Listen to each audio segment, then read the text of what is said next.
আসসালামু আলাইকুম বন্ধু, সুন্দর কতগুলি কথা বলছি।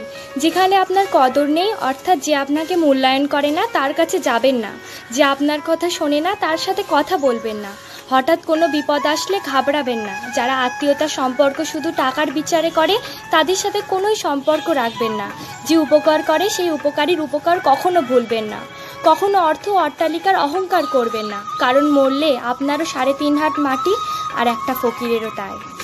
আসসালামু আলাইকুম। ছেলে মানে পড়াশোনার পাশাপাশি একটা কিছু করতেই হবে বাবার একলা না পেরে ওঠা এই সংসারটির জন্য। ছেলে মানে ভাঙা স্বপ্নের লাশগুলো বুকে নিয়ে ভালো থাকার অভিনয় করা। ছেলে মানে গায়ে জ্বর নিয়েও ভিড় বাসে জায়গা না পেলে দাঁড়িয়ে থাকা। ছেলে মানে কালকের দিনটা হয়তো ভালো কাটবে এই আশাতে ঘুমাতে যাওয়া।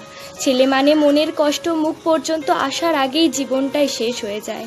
ছেলে মানে গভীর রাতে একা একা কেঁদে বালিশ ভিজিয়ে ফেলা, সকালে আবার সেই পথ চলা। ছেলে মানে পরিবারের খুশির জন্য নিজের সব ইচ্ছা সব স্বপ্ন বিসর্জন দেওয়া। ছেলে মানে যত কষ্ট দাও আঘাত দাও সে কাঁদবে না, সে তখনই কাঁদবে যখন কাছের কেউ অবহেলা করে চলে যাবে।